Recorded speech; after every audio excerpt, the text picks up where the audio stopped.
merong on the good side dito guys, ito naman ay kaperahan. Grabe, sobrang ganda, di ba? Puro bilog, namumulaklak sa bilog mga kapiksi. So, this is abundance of money, abundance of wealth, abundance of riches, kasaganaan sa pera. Itong kasaganaan na to mga kapiksi, parang ano no, parang nag-e-expand, lumalawak yung kumbaga teritoryo nyo, or lumalawak yung, ibig sabihin ng, parang lumalawak yung, ano yung, nag-e-expand yung,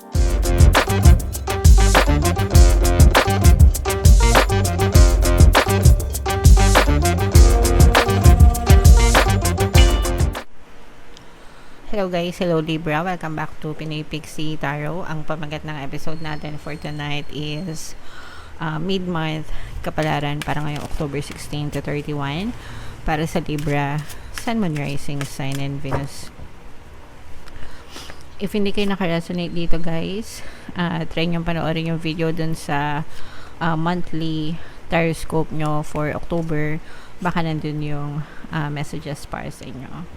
So, unahin natin tong deck na to guys. Ito yung mga mensahe sa inyo ng inyong mga gabay ngayong October, no? So, ito guys, excuse me, ito yung mga positive na messages. Unang-una, we have memory, mga kapiksi, okay? So, lahat ng nangyayari sa buhay natin, na-store yan sa ating memory, even yung mga nangyari na sa past, even yung mga currently na nangyayari mga kapiksi. So, it's best na magtanim kayo guys ng mga magagandang memories, and if magre-recall kayo ng memories, make sure na yung mga magagandang memories din yung i-recall nyo palagi, and yung mga pangit na memories, ibaon nyo na yun sa limot, no? Wag nyo na siyang isip-isipin ulit mga kapiksi, para hindi na kayo masaktan, hindi na kayo mag-suffer guys, okay? Just focus dun sa mga magaganda palagi mga kapiksi.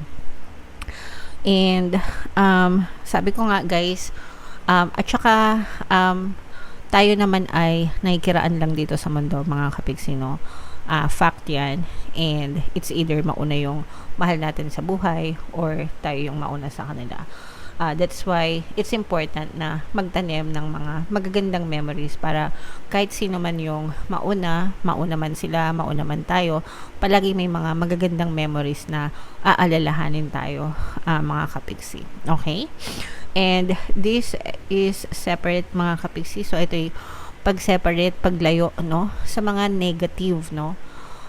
Sa mga negative na tao, bagay, sitwasyon, experience, kaganapan, mga negative na beliefs, negative patterns, negative habits mga kapiksi. So, kailangan natin lumayo doon, and instead, mag-create ng mga bagong kaalaman, kumbaga i-welcome natin yung mga bago sa buhay natin na maaring makatulong sa atin mga kapiksi. Pero anything na negative, anything na nakakalungkot, anything na magti-trigger sa'yo ng kaligahan, you should separate yourself from them, kasi hindi sila makakatulong sa inyo mga kapiksi, and lalo lang pwedeng lumala yung mga negative na situation nyo if you're always being surrounded by those negative na energies as well. Okay?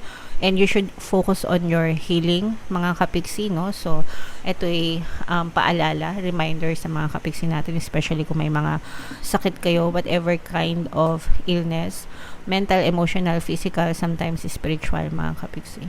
You should focus on your healing, focus on yourself guys. Wag nyong iti-take for granted ang inyong kalusugan mga kapiksi. Napaka-importante niyan. Yan lang yung kumbaga kayamanan natin, no? Na maituturing na lahat tayo meron. So make sure na alagaan natin yung ating kalusugan mga kapiksi. Okay? Alright. So comment down below guys. Sorry. Kailangan ko lang sabihin, kung kayo ay may mga emotional pain guys, pwede kayong makinig ng ating Ho'oponopono Subliminal, no? Pwedeng makatulong yan sa inyo. Meron din tayong, sa mga may sakit, may mga nararamdaman sa katawan, meron tayong Subliminal for Good Health. Hanapin nyo lang dun sa playlist ng Pampaswerte mga kapiksi. Napakabisa once a day pinapakinggan ko yan dito sa bahay namin para ano yan, parang vitamins ganyan. Prevention is better than cure, ika nga. And syempre guys, magpa-check up kayo sa mga doktor, manggagamot, no? Dahil sila yung may mga knowledge, kaalaman, may mga tamang tools para ma-diagnose kayo ng tama, mga kapiksi. Okay? So comment down below guys if naka-resonate kayo dyan. Tingnan natin yung ganap sa inyo ngayong October 16 to 31, mga kapiksi. Shuffle natin to. Habang sinashuffle ko to guys, panoorin nyo muna yung video natin regarding sa ating paano mag-manifest ng abundance video course. Kapiksi, sawa ka na ba sa mga struggles at hirap sa buhay mo? Masipag ka ba at masikap sa buhay ngunit hindi ka pa rin umaasenso? Ilang beses ka na bang nag-attempt magnegosyo at mag-invest pero palagi ka pa rin nalulugi? Sa pagkakataon na ito ay maaaring may subconscious beliefs ka na nagiging balakid sa iyong pag-unlad at pagyaman. Introducing, paano mag-manifest ng abundance video course. Dito ay matututunan mong ma-overcome ang mga balakid mo para tuluyan ka ng umunlad, umasenso, sumagana, maging matagumpay, successful at maswerte sa iyong kabuhayan, pera, trabaho, negosyo sa lapi at kaperahan ng bonggang-bongga. Dali, mag-send na ng email sa pinoypixitaro@gmail.com at simulan na ang iyong pagyaman ngayon. Alright, so sa lahat ng gusto mag-avail ng course guys, meron tayong promo ngayong October. Magbibigay tayo ng free 3-in-1 pampaswerte sa subliminal, sa pampaswerte sa buhay, sa pera, at saka sa love life, worth 1,500 yung freebie na yan guys, kaya i-avail nyo na, sobrang ganda. And meron din tayong bagong course, mga kapiksi, paano mawala ang third party at magkaroon ng harmonious na relationship. Para mawala yung mga kabit ng mga jowa nyo guys, 20% discount naman yan until September 30, kaya i-avail nyo na, mga kapiksi. Grabe ito, sobrang ganda nito, Libra, no? Kayo ay represent ng Mother of Swords sa ating spread. So unahin muna natin yung negative energies guys, kasi for some of you, ito guys, may mga disappointment kayo sa buhay nyo guys. For some of you, maaari kayong meron kayong inaantay na opportunity sa buhay nyo, pero parang medyo it's either natatagalan siya or parang baliktad yung opportunity na dumadating sa iba sa inyo, mga kapiksi. O kaya parang meron kayong inaantay na somebody, pwedeng somebody ito, mga kapiksi. Parang inaantay na bumalik sa buhay nyo, somebody na babalik, ganyan, pero parang ang ilap-ilap. Pwedeng sa relasyon ito, mga kapiksi, if you are waiting for someone, let's say for example ex-jowa, ganyan, ex-person na parang inaantay nyo, and the more na inaantay nyo siya, the more na hindi dumadating, so the more na nadidisappoint kayo, mga kapiksi. So sa mga gusto magpabalik, especially kung sa relationship ito, mga kapiksi, no, pwede naman, pwede nyo pakinggan guys yung subliminal natin na pampabalik, subliminal. Ang dami na tayong natulungan dyan, mga kapiksi, no, or kahit na sino, or kahit na anong subliminal dyan.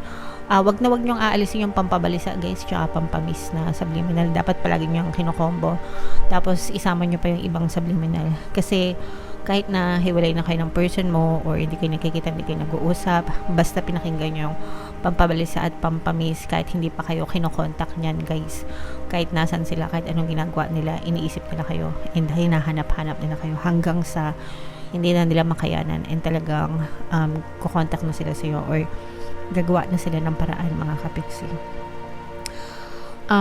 So sabayan nyo din ng dasal guys kung gusto nyo talaga silang pabalikin, okay?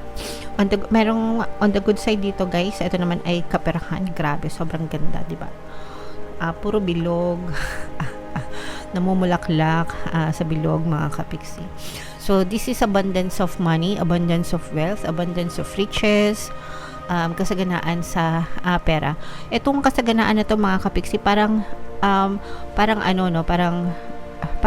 nag-e-expand, lumalawak yung kumbaga teritoryo nyo, or lumalawak yung, ibig sabihin ng parang lumalawak yung yung nag-e-expand yung kakayahan mo na kumita ng pera. For some of you, pwedeng mas lumalaki yung income mo, no? Kumbaga tumataas, lumalaki, pwedeng lumalaki yung sahod, lumalaki yung kita, kung kayo ay negosyante, lumalaki yung kita, lumalaki yung sales. Kung kayo ay nagtatrabaho, pwedeng nagkakaroon, kasi yung mga nagtatrabaho usually, unless kayo flexible, usually ng mga empleyado, fixed rate, no? Pero yung iba, especially mga freelancers, ganyan, parang lumalaki yung kita nyo. Either tumataas yung rates nyo or nagkakaroon kayo ng more clients kaya lumalaki yung kita nyo.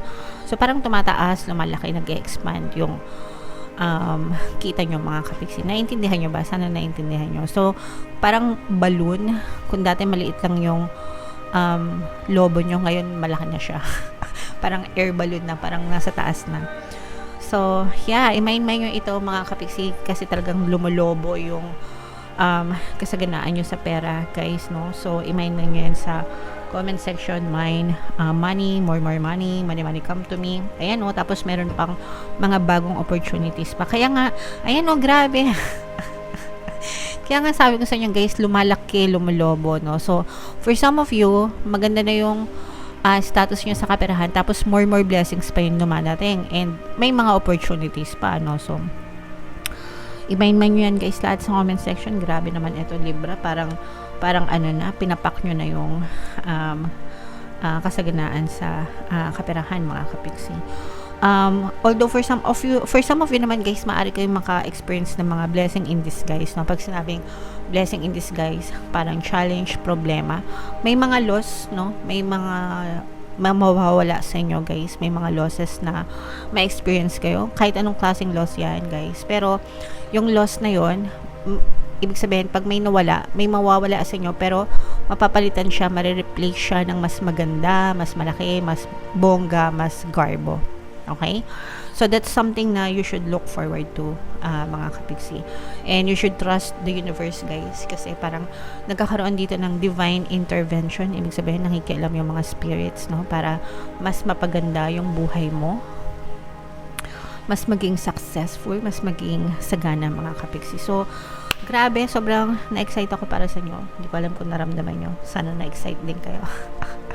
Pero ito, guys, i-mind nyo na to, no? Itong mind, kaperahan, sagana sa kaperahan, sagana sa blessing, sagana sa pagpapala. Lahat yan, guys, i-mind nyo na sa comment section. Deserve nyo yan, mga kapiksi. Okay? And comment down below, guys, if feeling nyo naka-resonate kayo. Ito yung ating 2025 kapalaran, mga kapiksi. Pakinggan nyo na. And ito naman yung ating success stories ng paano mag-manifest ng abundance video course. Click here to subscribe, guys. And ito yung ating mga pampaswerte subliminals. Thank you for liking, sharing, and subscribing. And see you again next time. I love you all, mga kapiksi. Have a nice day. Bye-bye.